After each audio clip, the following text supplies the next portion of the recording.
आज मु आपको साब्यस्त करदेवी जीशु जने समलिंगी थिले एवं जीशु बाहा होते गोटे कन्या संतान मध्य थिला। जे जीशु समलिंगी थिले एवं जे जीशु को भल पाउतला सही शिष्यों सह से रोमांटिक संपर्क मध्य रखे। जी जीशु थिले सी भी सेक्स प्रैक्टिस करुथुले।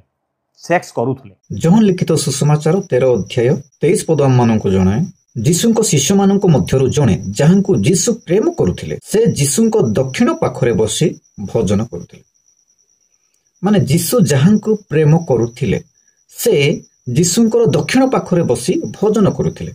एई कथाटा देखा जाए माने जीशु जहांकु प्रेम करुथिले से हेउछंती जहन जाकी जेबदीଙ୍କ पुत्र जाकुबଙ୍କର भाई जहन। से जीशुଙ୍କୁ प्रभु बोली मानुथिले सेथि निमते जीशु ताहांकु प्रेम करुथिले। किंतु ए जो व्यक्ति जेहु कथा कहउछंती कोन कहउछंती समलिंगी माने सांसारिक विषय ही ताहाकु दरकार। मनुष्य जेमतीर कर्म तार सेमतीर बोली से जना पड़े।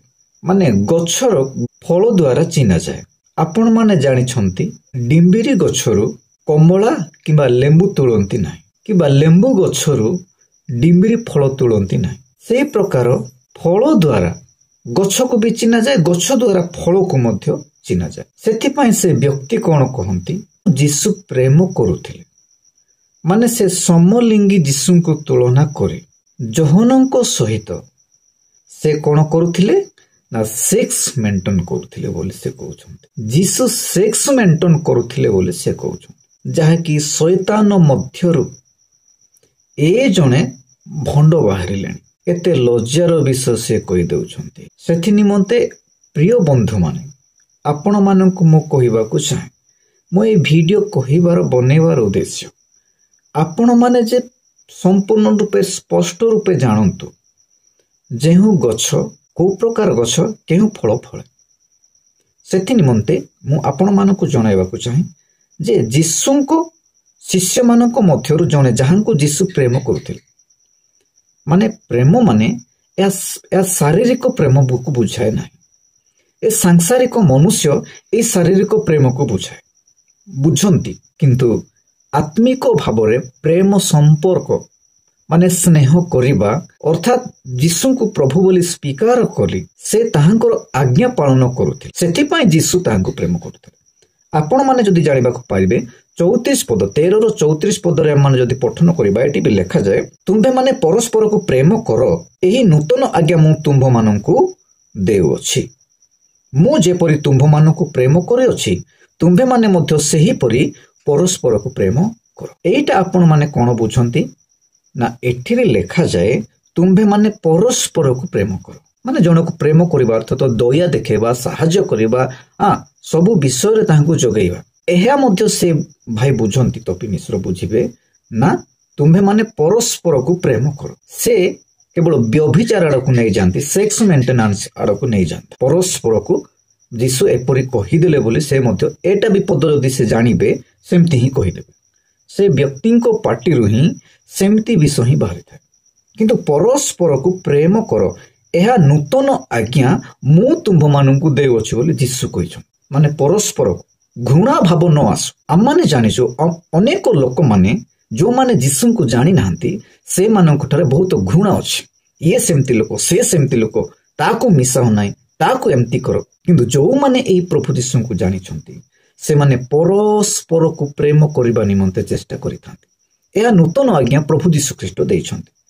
जदि सेथिपाई कहंती तुंबे माने मध्य सेही परि परस्पर को प्रेम करो मु तो मानकु जेई प्रकार प्रेम देखै अछि सही प्रकार परस्पर को तुमे माने मध्य प्रेम करो बोले जीशु। पुनर्बार देखिबा 35 पद रे जदि तुंभ मानकर परस्पर प्रति प्रेम थाए ताहा हेले तुंभे माने जे मोहर शिष्य एहा समस्ते तो द्वारा ज्ञात। माने एही पद रे आपण माने बुझिबे एही पद रे से भाई मध्य बुझिबे कोन बुझिबे ना जदि तुंभ मानकर परस्पर प्रति प्रेम थाए ताहले तुम्भे माने जे मोहर शिष्य माने से बुझी नेबे जीशु ख्रीष्ट जहा कहउछंती जे सही प्रकार तमे कार्य कर माने सांसारिक कार्य आड़कू से बुझंती। किंतु भाई माने सांसारिक कार्य को यह बुझाए नहीं। आत्मिक प्रेम माने ଦୟା ସ୍ନେହ ସମ୍ପର୍କ ଏହାକୁ ଆମମାନେ ବୁଝିବା ଦରକାର। ତେବେ ଆମମାନେ ଯୀଶୁଙ୍କର ଶିଷ୍ୟମାନେ ହେଇ। ଯଦି ଆମମାନଙ୍କ ଠାରେ ପ୍ରେମ ନଥାଏ ତାହେଲେ ଆମମାନେ ଯୀଶୁଙ୍କର ଶିଷ୍ୟ ହେଇପାରିବା ନାହିଁ। ସେଥି ନିମନ୍ତେ ମୁଁ ଆପଣମାନଙ୍କୁ କହିବାକୁ ଚାହେଁ, ଏଇ ସାଂସାରିକ ଲୋକମାନଙ୍କ ଏଇ ବ୍ୟଭିଚାର ଲୋକମାନଙ୍କ ମଧ୍ୟରୁ ପଳାୟନ କରିବା ଆବଶ୍ୟକତା ରହିଛି। ସେଥି ନିମନ୍ତେ ଏ ଭାଇ କିଛି ମଧ୍ୟ ବୁଝନ୍ତି ନାହିଁ। ଆହୁରି ଅନ୍ୟାନ୍ୟ ବିଷୟ ମଧ୍ୟ କହିଦିଅନ୍ତି। କ'ଣ କହିଦିଅନ୍ତି ନା ଯୀଶୁଙ୍କର 3ଟି ଗାର୍ଲଫ୍ରେଣ୍ଡ କଥା ମଧ୍ୟ।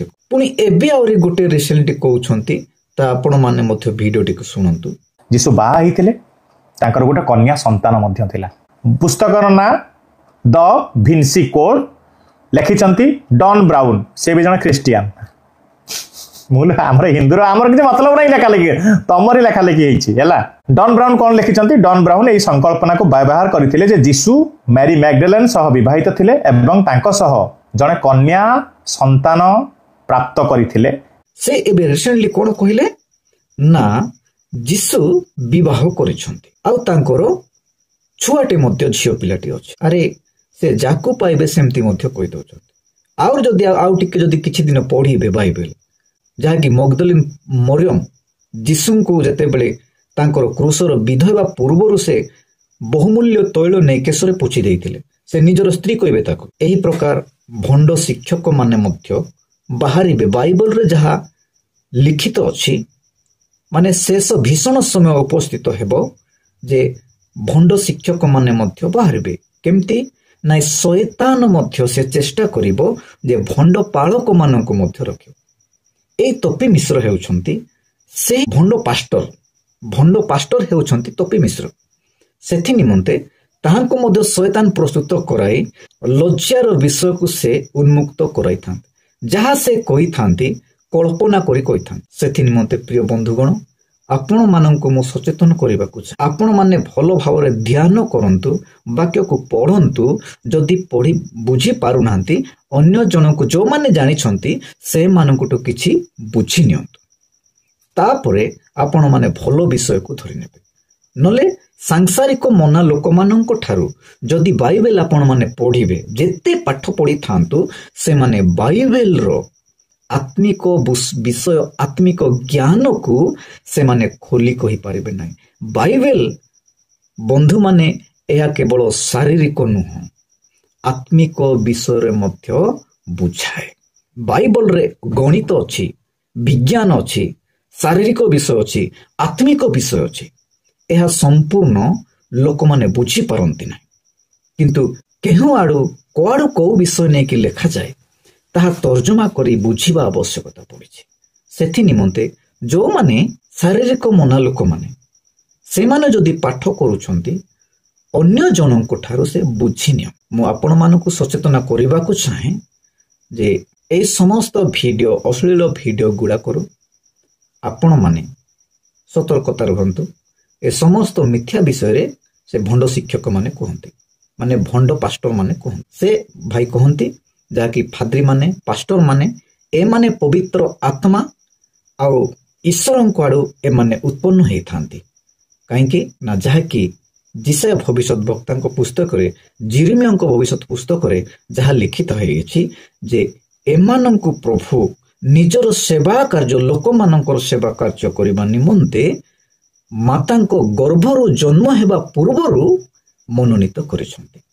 କିନ୍ତୁ ଏବେ ବର୍ତ୍ତମାନ ଭଣ୍ଡ ପାଷ୍ଟର ମାନେ ଯେଉଁ ବାହାରୁଛନ୍ତି, ଏହି ସମସ୍ତ ବିଭିନ୍ନ ପ୍ରକାର ଡକ୍ଟ୍ରିନକୁ ପୁରେଇ, ବିଭିନ୍ନ ପ୍ରକାର ଶିକ୍ଷାକୁ ପୁରେଇ, ବିଭିନ୍ନ ପ୍ରକାର ପୁସ୍ତକ ମାନେ ସାଂସାରିକ ଲୋକମାନେ ଲେଖିଥିବା ପୁସ୍ତକକୁ ନେଇ ଆଲୋଚନା କରିବା ନିମନ୍ତେ।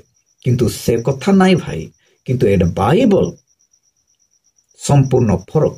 ଯେଉଁମାନେ ବାଇବଲ ଲେଖିଛନ୍ତି ଏ ଲୋକମାନଙ୍କୁ ମନୋନୀତ କରିଛନ୍ତି ଆଉ ଏହି ବାଇବେଲକୁ ଅଗ୍ନିରେ 7 ଥର ମଧ୍ୟ ଉଲ୍ଲାଇରେ ପରିଷ୍କୃତ ରୂପାତୁଲ୍ୟ ବୋଲି କୁହାଯାଏ। 7 ଥର ପରୀକ୍ଷା କରାଯାଏ ଏହି ବାଇବେଲକୁ କରାଯାଇଛି। ସେଥି ନିମନ୍ତେ ଆପଣମାନେ ସାବଧାନ ହୁଅନ୍ତୁ, ଏ ସମସ୍ତ ବିଷୟ ଜାଣି ରଖନ୍ତୁ। ସେଥି ନିମନ୍ତେ ମୁଁ ଆପଣଙ୍କ ନିକଟକୁ ଏହି ସାଧାରଣ ମେସେଜ ଭିଡ଼ିଓଟିକୁ ରଖିଲି। ଧନ୍ୟବାଦ।